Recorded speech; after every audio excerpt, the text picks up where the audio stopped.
Thank you, everyone, for joining today's town hall. We will be learning from each other and talking about clinic workflows and best practices today. So, on today's agenda, we'll start with a few quick reach out and read updates. We'll talk about the progress report and site visits that are coming up, some important updates about books this year, and also our annual benefit. And then we have our very exciting panel discussion with three amazing panelists today. And after the panel, we'll also have a Q&A where you guys can send questions in the chat, and the panelists will answer them. And then our last couple of minutes, we'll give some quick updates about our upcoming events as well. So to start, I want to pass it to Lana, who will give us some ROR updates. Thanks, Shrija. Good afternoon, everybody. It's nice to see you all.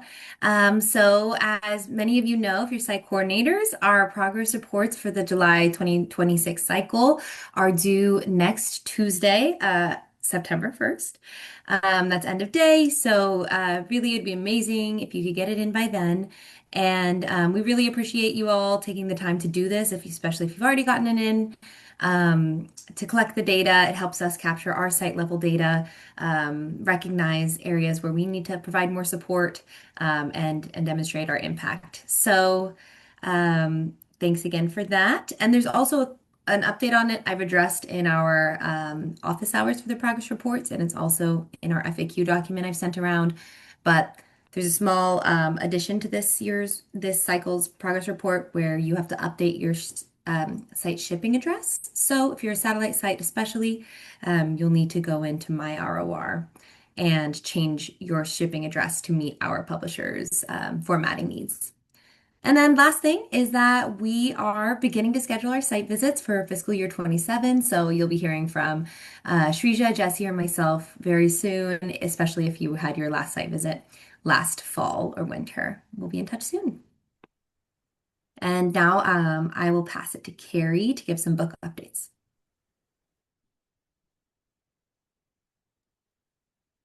Hi, everyone. Great to see familiar faces and names on this call. Book updates for this first quarter's town hall.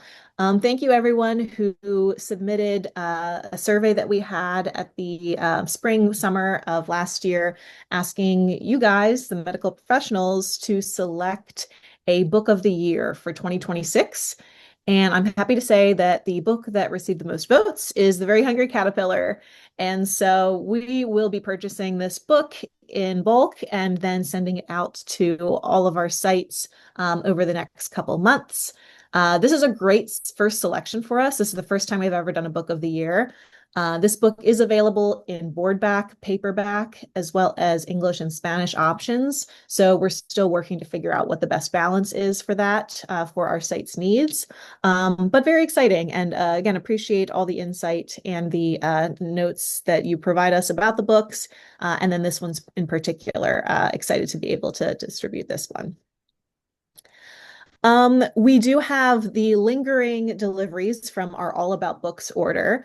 Many of you received the books in May at the normal scheduled time. A number of sites did request those shipments to either be split or to be delayed until this August, September timeline. And so those books are being shipped out now. So you should receive some updates from our team when your books are shipped. There should be tracking information there to make sure that the deliveries go smooth, that you can check in with there. So yes, those are, again, if previously requested, you will be getting books in August, September. Your site may already have received everything in May, so you might not be on the list for that August, September delivery.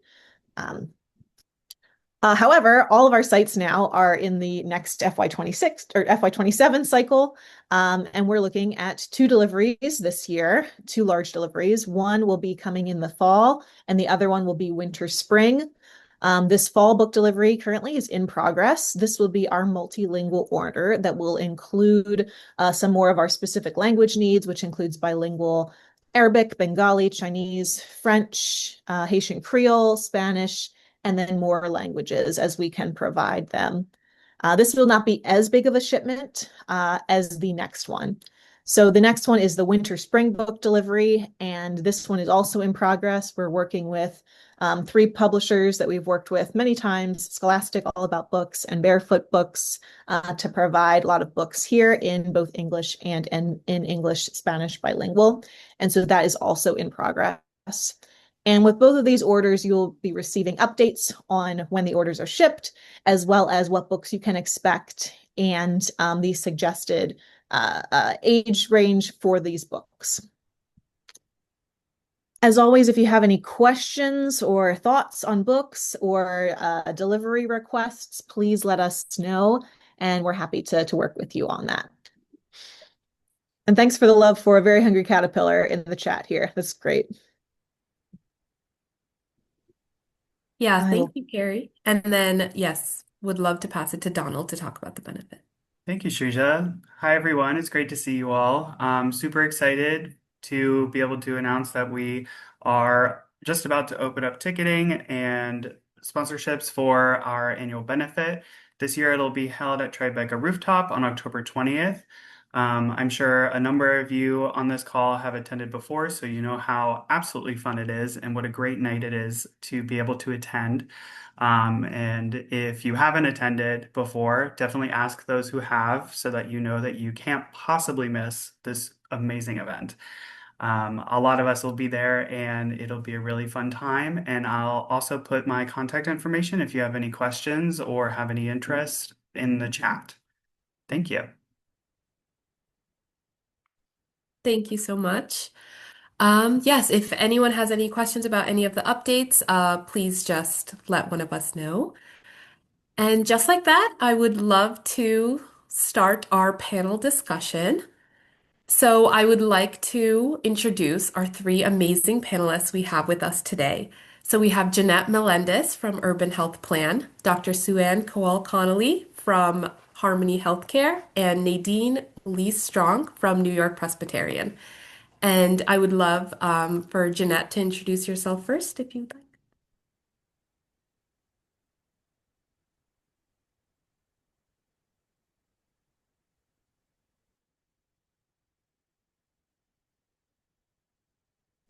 Okay. Good afternoon, everyone. Happy to be here. My name is Jeanette Menendez. I'm the Associate Vice President for Health Center Operations at Urban Health Plan. Urban Health Plan is a network of community health centers providing primary care and specialty care for patients of all ages. We serve more than 90,000 patients annually and employ over 1,100 associates, including providers. Our services span from the Bronx, Central Harlem, and Corona, Queens. We operate 12 health centers now. We just recently opened one. 12 school-based health centers, 2 mental health facilities, and 12 administrative offices with program sites. Reach Out and Read became part of our scope of work in 2011. Since then, we've provided books to our pediatric patients to help enrich their families, to the joy of reading. Over the years, it has become more than a distribution of books. It's become an integrated part, right, of how we engage our family and support early literacy, promote healthy child development as part of the pediatric care. I'm excited to be here today. I look forward to sharing our initiative, our experiences, and the impact the work has had on our families and the communities we serve. And thank you for having me. Thank you so much, Jeanette. We're very excited to have you on our panel today. And then next, I would like to introduce Dr. Suanne Kowal-Connelly. So, Dr. Cole, if you want to introduce yourself.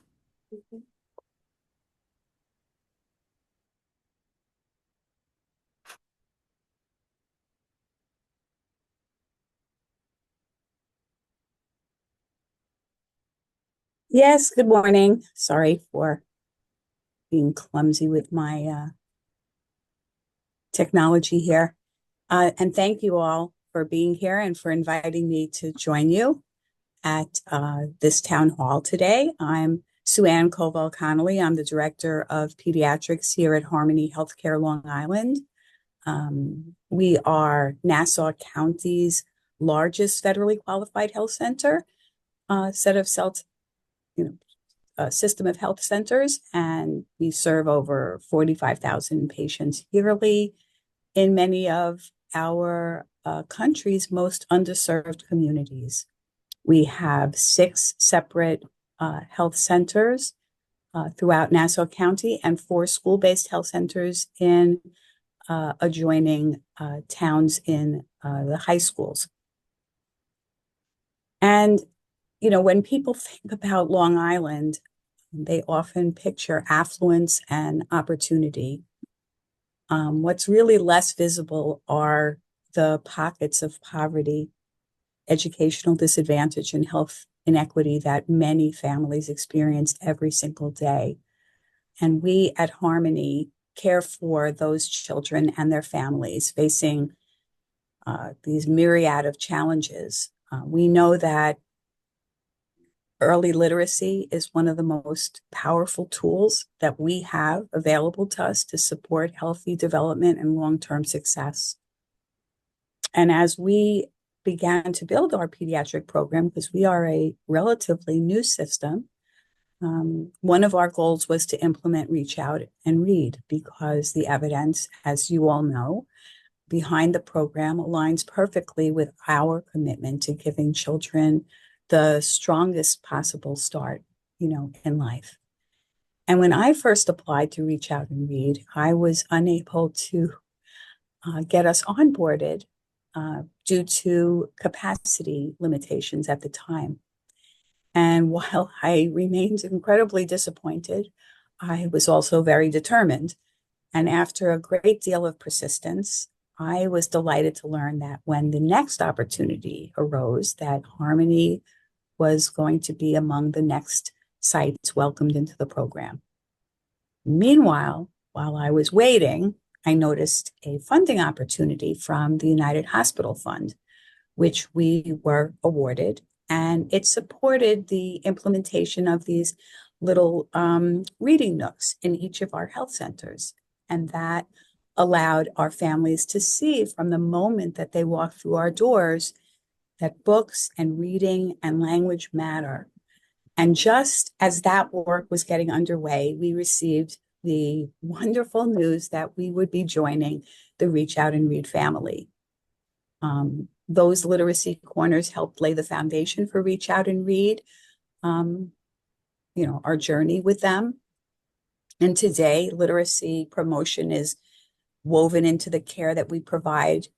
And Reach Out and Read is really an integral, important part of how we support children and families. And I am forever deeply grateful and proud to be a part of a community that recognizes this extraordinary power of books and language and relationship that really are so important to shaping a child's future. So thank you for having me here today.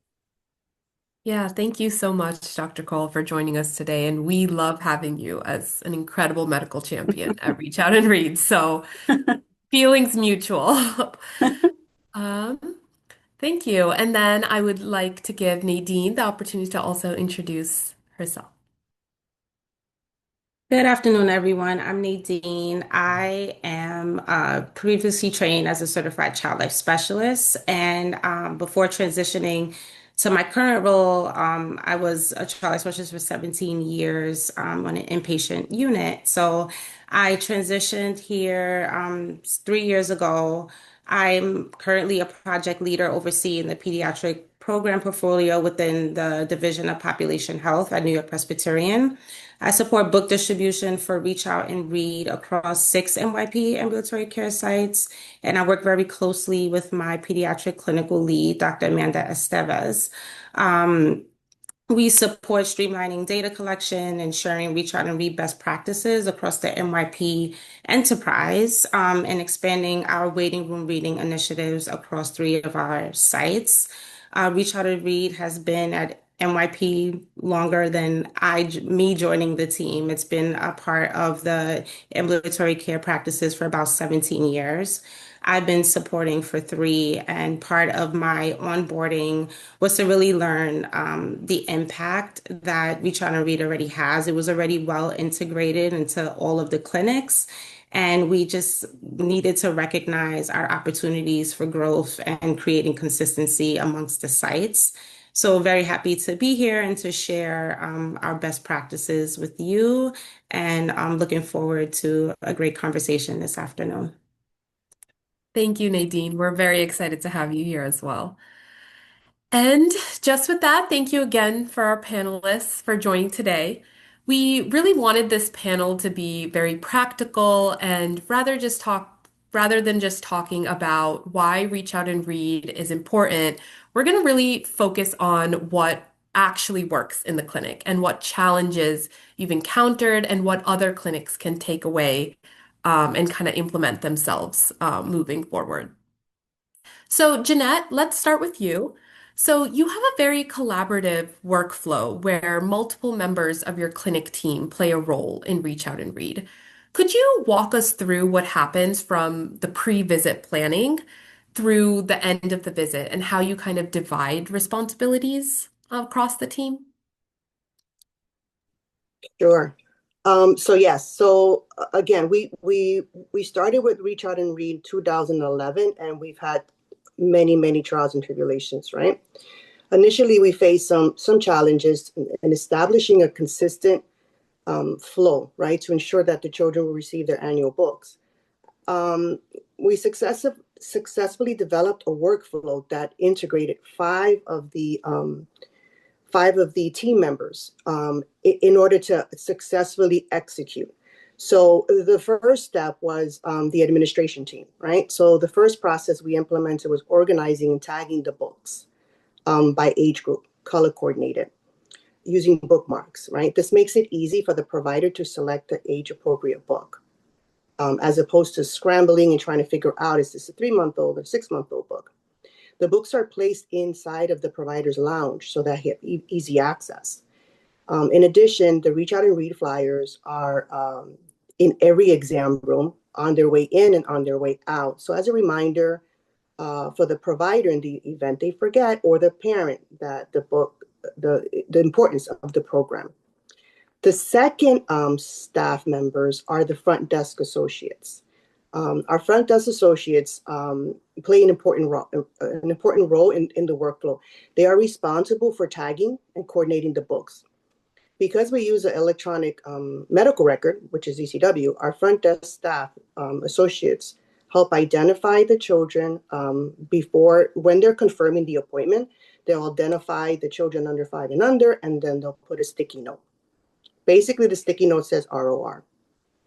When the parent arrives for the visit, the front desk associate sees the ROR reminder and then informs the parent that they should expect a book at that visit.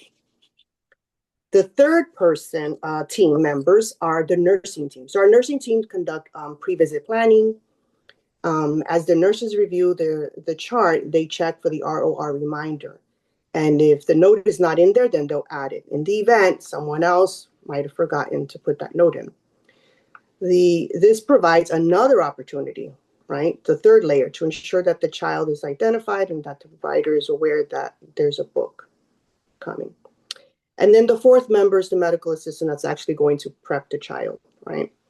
While preparing the child for the visit, the MA will review the chart, and when the ROR reminder pops up, they'll inform the parent, don't forget, the baby gets a book today. And then the last person, and probably the most important, is the provider. So the provider retrieves the book from this provider lounge that they're sitting on and brings the book into the examination room. The book is then given to the child, and then the visit begins. And of course, right, in the room, the parent and the child and the provider are conversating, and that's an opportunity for the provider to observe the child development, during the physical exam. So conversations around the book, watching the parent engage the child, looking for language development and milestones, and just overall the well-being of the child. This has proved to be pretty much successful, right? There may be one or two hiccups, but very rare. But it's important to start prior to the child even entering the facility. Yeah, yeah. Thank you so much, Jeanette. And thank you for that detail on how it starts way, like you just said, like way before the child enters that room. It's Yeah. with the flyers on the wall, with the EMR notes, the bookmarks, and kind of seeing how all the team players like have a role in making sure this process is very smooth. So thank you so much for sharing. And Dr. Kowal, your clinic was able to increase book distribution from 67 to 100%. Could you talk a little bit about kind of what wasn't really working before and what changes did you make that helped your clinics reach that 100%? Sure. So I think first off, what got Reach Out and Read really off to a really nice start was the transformation of our waiting rooms, as I mentioned, thanks to the funding that we received from the United Hospital Fund. So that was, the first sort of setting the stage for what would come next. And that created a lot of buzz and people were very excited, on a personal level. Actually, I put all those nooks together so they saw me on the floor my little decals and things all over, and I got our crew involved in helping me to put all of our shelves up and things, and so it was just a very homey kind of experience and environment at each of the sites individually, and that got people very excited. And then we do as a pediatric team, I lead a quarterly staff meeting for just us. It's an internal meeting where we meet. I think that in general set the stage for just really promoting more team camaraderie. It is only virtual, but it is absolutely a big step above nothing.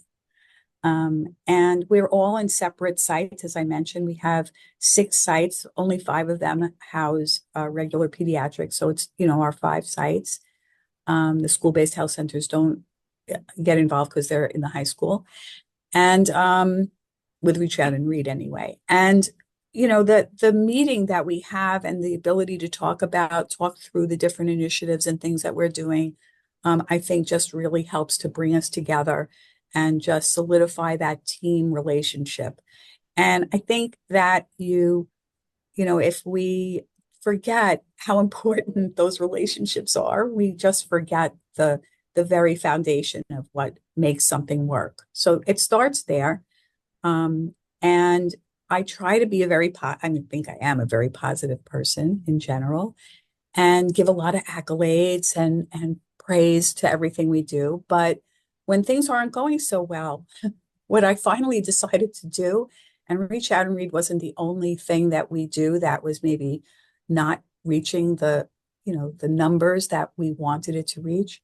I've started to share, our metrics. So I basically, within our private meeting, I put up, a chart that shows exactly the time frame and everybody's name and how we've been doing, how you were doing before, how you're doing now. And it's just like, there it is. You are giving out 50% of the books and you're giving out 95. And everybody sits there and looks at it.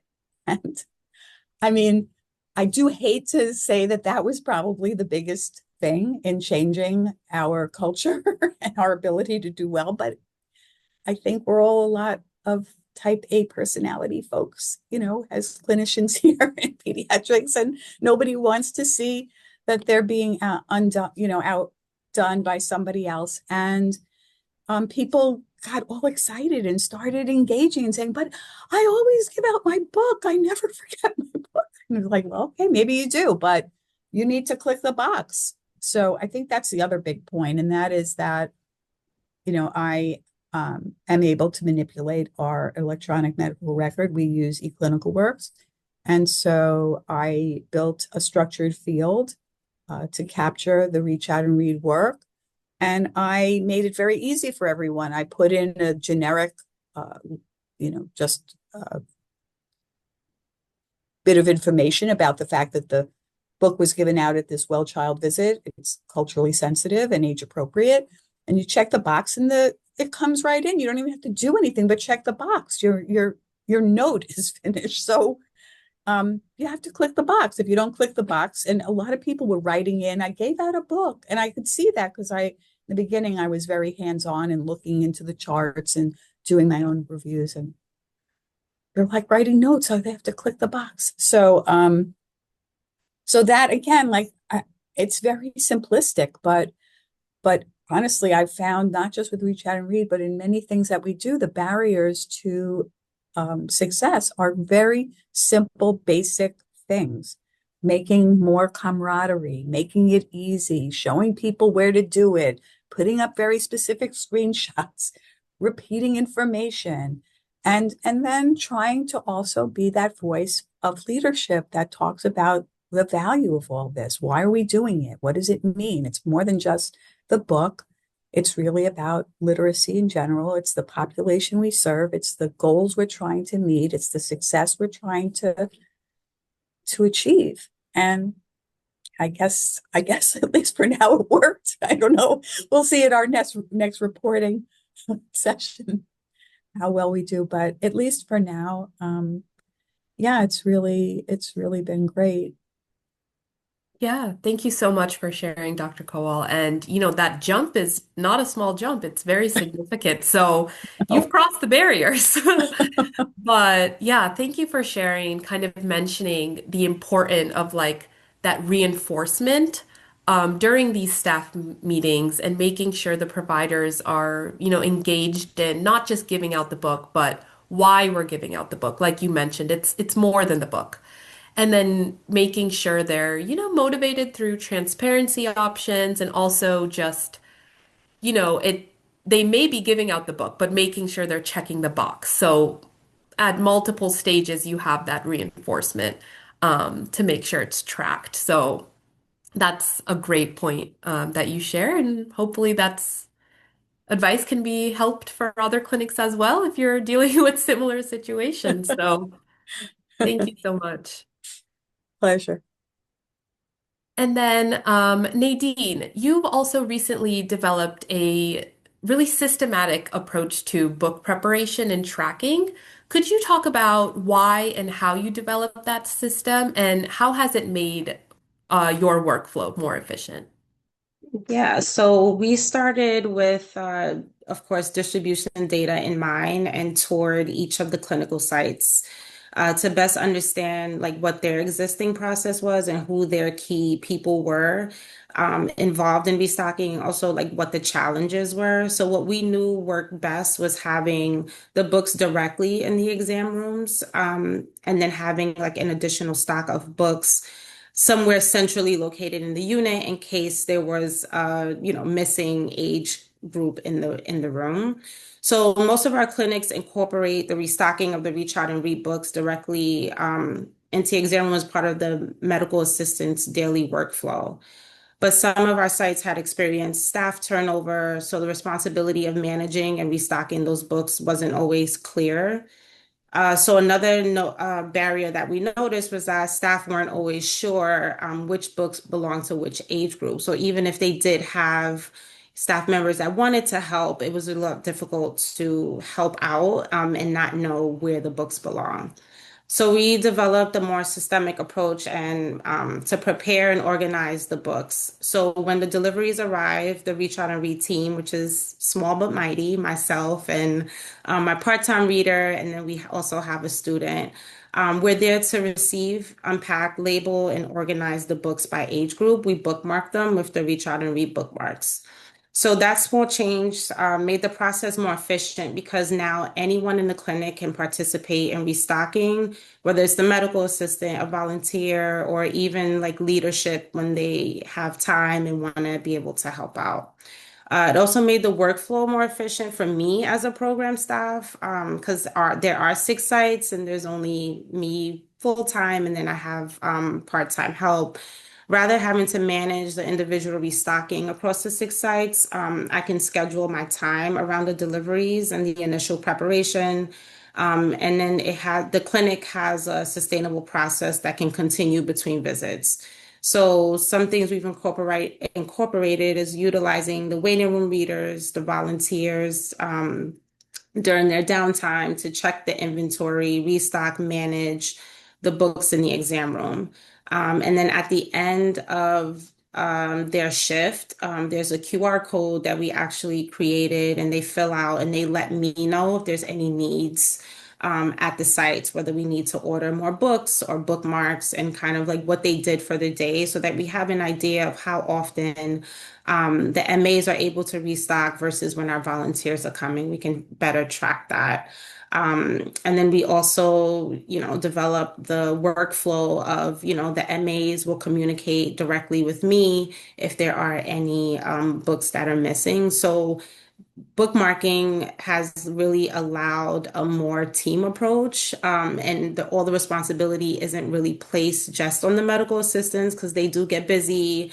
There is staff overflow and turnover, and so we kind of help to fill in the gaps just so that we can sustain the system.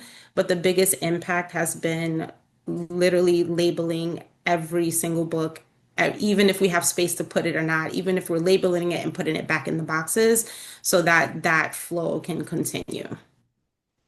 Yeah, thank you so much, Nadine. And I think that's such a good point you make on like, it's not about if you have space to put it somewhere, but really tackling it at the very beginning so later anyone can, contribute and move the books for restocking. So then, it stops that extra confusion on which age group. So yeah, that's a great tactic you talk about. And I also like how you mentioned that there's a QR code that they can scan and give you instant feedback on which sites need more books and which sites maybe are want to give any sort of feedback.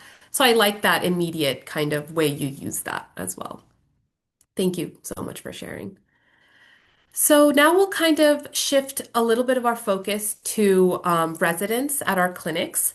So as we are heading into a new school year, which means, new residents and staff may be joining many of our clinics. And Jeanette, you've incorporated Reach Out and Read training into resident onboarding. So could you talk a little bit about how that works and how has it helped residents get comfortable with ROR? So Urban Health Plan also has a residence program. They typically we can get anywhere between 3 and 5 residents per year. They start with us in October, and then they're with us for the entire full year. We also teach medical students, including high school students, because we also have a charter, high school charter for science. So with that said, the training is essential, right, for the flow and the pediatric care. So we incorporate it into our onboarding program. We have for the residents and the students and new associates, including providers, an onboarding that can anywhere between 3 and 6 months. And during that course, they'll take different modules and courses and things like that. The training modules for Reach Out and Read are assigned to those providers and those students during their onboarding. So before they get to us and start to see patients, they've already finished the module. And then involved in the patient care, and then they have a better understanding of the purpose of the program, the role, the workflow, and the importance, right, of making reading and early literacy part of the pediatric routine. When they start with us, we call them green because they're new, and they'll forget. The pop-up comes up. The preceptor may go back and say, "Hey, remember this is a baby. They get a Reach Out and Read," and then that also gives the preceptor the opportunity to observe that interaction between the resident, the parent, and the child. That has proved to be successful as well. We also do the same thing with medical assistants, front desk. The Reach Out and Read is part of the training, which typically takes about 3 months. But it is essential, again, that all 5 team members, right, are trained in that concept so that it is successful. Yeah, great. Mhm. That's great to hear that it's been working at your clinic directly into onboarding. And I like how you mentioned, before they see the patients, they've already been trained in reach out and read. So it's not something you have to worry about later. Mhm. So that's a great point that you make. Yeah, thanks. And then Nadine, you have also had residents choose Reach Out and Read as a separate QI project. What have you found that works well for getting residents engaged beyond just completing the required training? Yeah, so my clinical lead, Amanda, is Dr. Estevez is part of the resident training program. So I think one thing that she definitely does a great job in highlighting is that there are a lot of existing efforts that align with resident interests. So one of the QI projects aim was this year was to improve early childhood language development in 0 to 6 months. And of course, Reach Out and Read fit right into their initiative. So the time frame for this QI project was July of 2025 to May of 2026. And the focus was to increase the book distribution rate because our distribution rate was at 77%, and they wanted to get it above 90% for 0 to 5 at the well child visits. So during a few PDSA cycles, they provided interventions such as lectures focusing on how to counsel parents during visits, language development, and the importance of stimulating speech. They also developed a workflow checklist for the medical assistants about restocking. They had some infographics and reminders in the exam rooms to show the benefits of reading. And then they provided, similar to Dr. Cowley, they provided report cards to the providers with the amount of well child visits they had in that time frame, and then they compared the amount of well child visits they had to the books they actually distributed.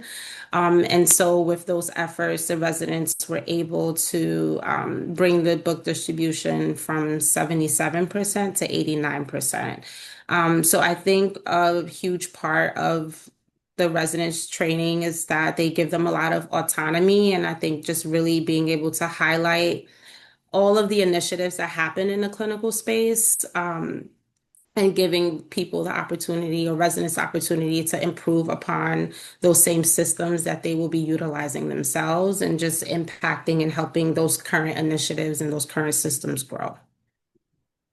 Yeah, great. That sounds like a wonderful initiative that your site has. And interesting to hear how, the report card system also kind of worked and improved that. So that's a common theme that's going around to transparency. But thank you so much for sharing a little bit more about that. And now, kind of, switching a little bit into talking about how not just with the books during the visit, but also how waiting rooms and, the culture in the clinics can also improve Reach Out and Read programs. So, Dr. Kowal, you talked a little bit earlier about, transforming your waiting room into a more literacy-rich environment, including creating the reading nooks that you mentioned. So, what prompted you to first create that change, and what impact did you see on staff and families? Yeah, I think what prompted me to do it is just my own personal belief that literacy and books really matter. Throughout my entire career, I felt that way. And even when I was in private practice, I, developed an area in our waiting rooms there that promoted literacy and spoke to literacy, so that it opens the conversation about it. I think you send unspoken messages. What you choose to put on display in the tiny area that you have is very telling. And in fact, in some of our sites, the area is so small that we had to put our little reading nooks in a different location, which upset me terribly. Um, So I think that's invaluable. And I think the other thing that I was talking about before, but I could expand on a little, is that when you put these things in place, and again, you know, we've also talked, like Nadine said, it's a small group that's really devoted to working on Reach Out and Read. And certainly, a lot of times I'm a team of one. So, and I try to bring my crew with, build my crew as I go. So, and that proved very true when those little literacy corners were being put in. Because I'm not kidding, the staff who do facility work, who came and said they would help me, were really delighted by what we were doing. And I took pictures with the crew, of us putting the shelves together and hanging everything and setting up the books. The crew got involved in setting the books up with me. And that then everybody else starts seeing you doing it. And then they start talking about it. And now we're able to invite all of the staff to be part of the Reach Out and Read program, from the front desk to the medical assistants to the nurses to everyone, of course, the providers, to everyone who's involved in the pediatric department to, do their part to talk about the books. The front desk person, our receptionist, she knows that the books that are out there are books that can be given away. And so the children are encouraged to take a book home with them. And we service a very large population, predominantly Spanish is really, we're 50% Spanish speaking, but we have some other languages, but Spanish is huge. I mean, in some places more than English. And having those bilingual books and having the kids and the parents see that the book is in both languages, I mean, there's just so much joy and delight in that. Again, I think it comes down to, building a culture that says what you want to say, either by saying it, like having posters and things like that. We don't have a lot of room for that. But if not that, then in some other way that just really has the theme going on, that when people walk in, they pay attention. And maybe at first they don't know all of the reasons why you have this there, but that gives you an opportunity to talk about it and to enrich that understanding of, again, like it's not just about a gift for you to take home. It is a gift, but it's more than just the book itself. It's the whole process of building a library, what that means, talking more, reading more, communicating, and there's a lot of delight in watching the kids. I sent you a video that somebody took the other day that they shared with me that the parent was so thrilled about, and wanted to share. So there's a lot of joy in sharing those experiences. And I think that builds a whole different environment. And I think books are the best way to do it. In my opinion, that's where it's at. So Yeah, no, that's wonderful. And I just love how you say, building that culture and, creating that theme across your clinics. And the video you sent, it's wonderful seeing, families so excited that their kids are reading with the book. So yeah, that's great. Thank you. And then Nadine, you also have a really unique waiting area with a part-time reader who is a parent from the community. Can you tell us a little bit about that and how that kind of complements that clinical side of ROR? Yeah, so we have a wonderful part-time reader. She's bilingual, she's a parent, and she's been reading in our waiting rooms for about 3.5 years now. So she brings a unique element to the clinical space, especially during longer wait times, because she's not only keeping the families engaged, but she's modeling what shared reading looks like for all ages. So she demonstrates, different reading techniques, and she shows caregivers that there isn't just one, like a right way to read a book to a child. She models by, asking questions and engaging the children and making the book really interactive. So when the family transitions from the waiting room to the clinical visit, there's an opportunity to build on that experience. And then we have the bookmarks, the conversations with the provider, and the family can see what they just observed in the waiting area with the reader, and it's all reinforcing that same message of engagement and literacy, no matter how small the baby. So for us, our reader is really helping to bridge the community and the clinical experience, and reinforcing the importance of the reading during the visit and after. So the readers really give the families an opportunity to see and experience what the interaction of literacy is before they even enter the exam room. And for a lot of our families who have little babies that, when they're receiving a book for a 2-month old, and it's like, what am I supposed to do with that? Our reader has already kind of showed them how to properly, engage and what it looks like. And there's no right or wrong way, and every single engagement they're having with their child is a beneficial one.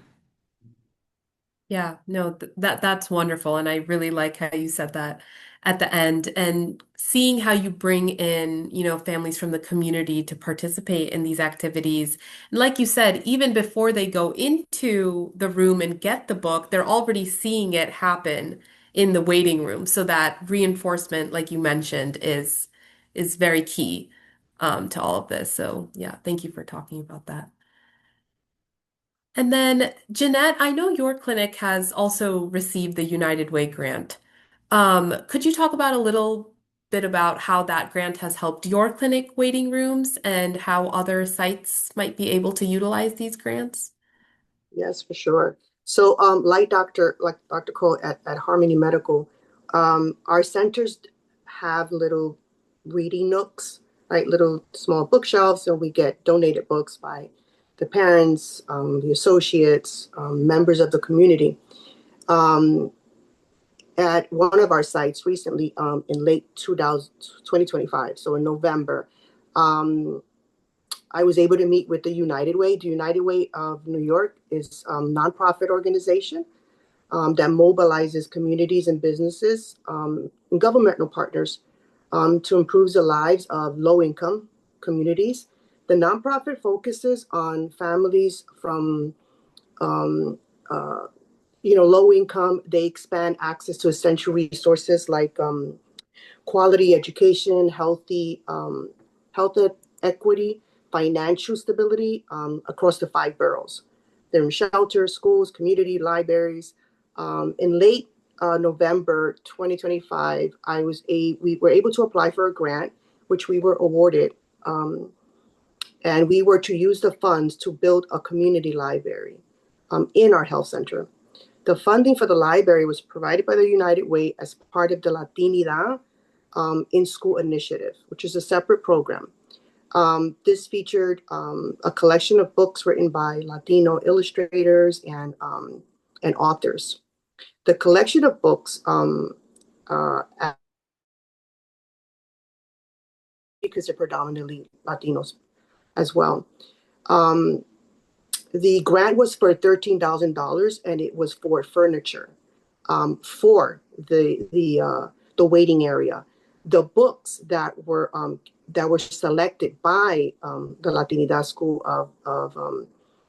Latinidad School of Initiative was separate from the funds. So I think we have about maybe 2,000 books in that library. And what a beautiful experience, right? To create such a beautiful space. It has been a game changer.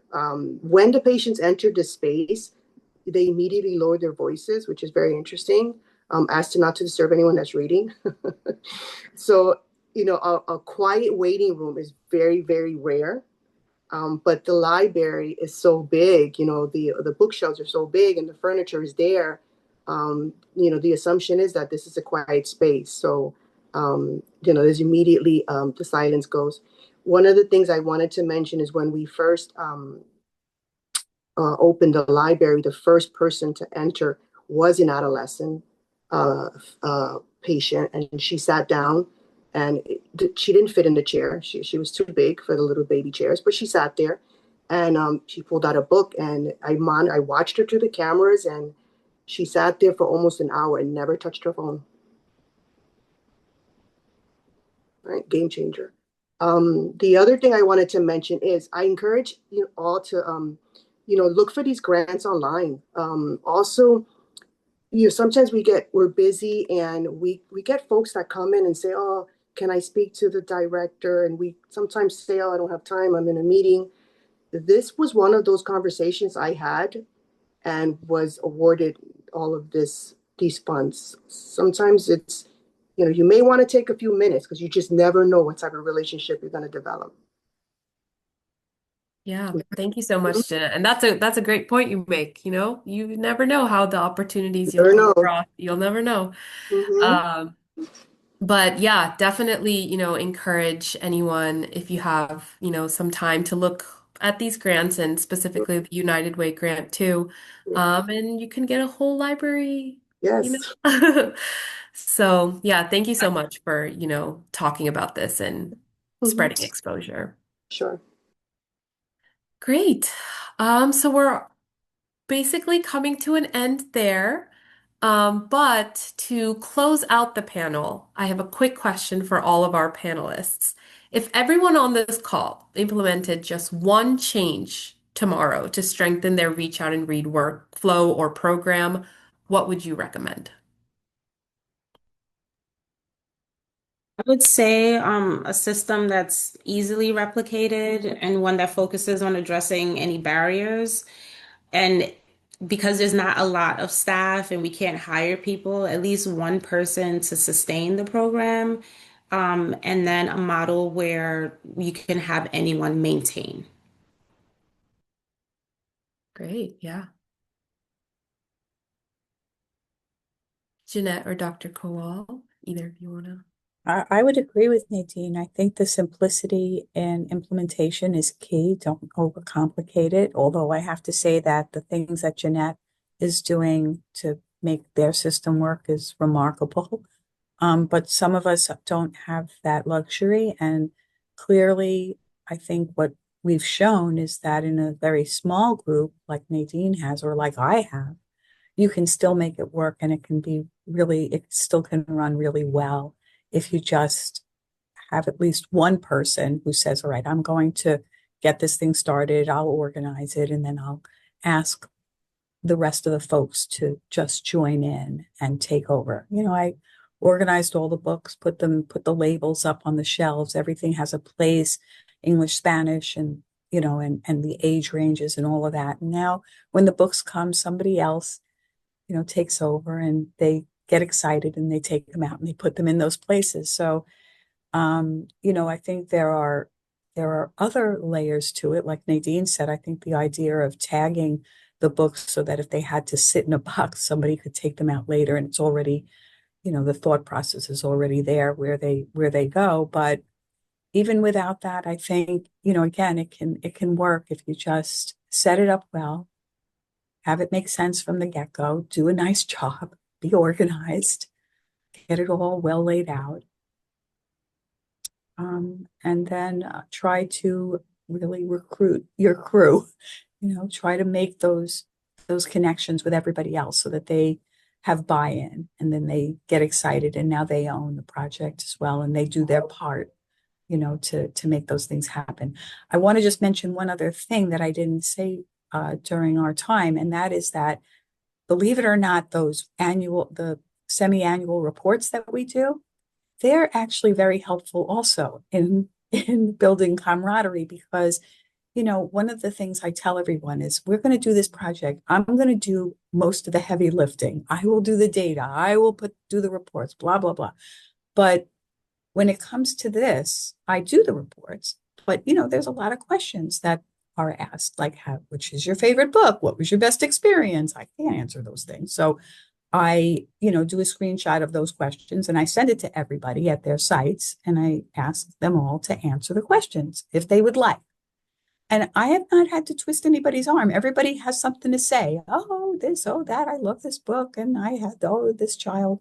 And they answer those things. And I think that also, if I were to say, bring everybody in, bring your folks in by including them, asking for their opinion, making them feel important, letting them share what they love. I think that helps. No, that is such a great idea. Really bringing in everyone and letting them, talk about their opinions and how they feel and their comments about it too, which is amazing. And then Jeanette? Oh, I would agree with Nadine and Dr. Cole on all of what was mentioned. I will say that for us, um, our and even for you folks as well, a provider champion is critical. You don't we can all have the same goal. Um, I want to get from point A to point B, but is it a mission for all of us, or is it just a task that you're going to complete? So I think it starts also with leadership. If we're going to do it right and we're going to do it well and it's going to be sustainable, you need leadership buy-in for sure. And a strong provider champion is key because that's the person that's going to continue to send out that message when the new folks come in. Because we can leave tomorrow, right? But if we're not all in line with the same mission and value the program, then it won't be as successful. Yeah, that's a great point. Really aligning on that very first step is that having a strong leadership Mhm. and everyone knowing the actual mission about it.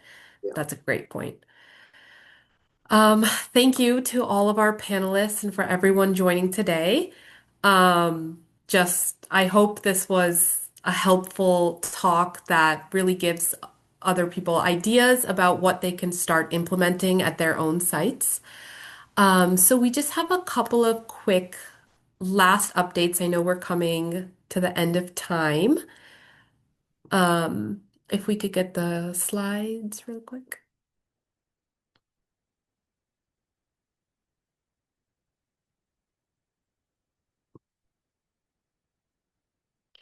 Oh, this is also a slides about the waiting rooms that we talked about at each of these sites. So you could really see, the different furniture, and then on the right, that's the library that Jeanette was talking about. But we'll send the slides out too, so you guys can look for inspiration. Um, and then some quick upcoming events that we have. So September 1st is our progress report deadline.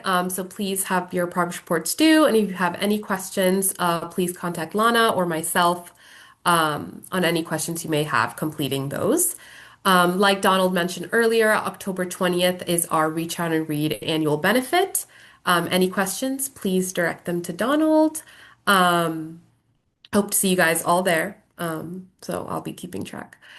And then November 13th will be our second town hall for this second half of the year. And we've also listed a couple of dates that of conferences that Reach Out and Read is attending. So if anyone is going to be at those conferences, let us know. We hope to see you and talk to you there as well.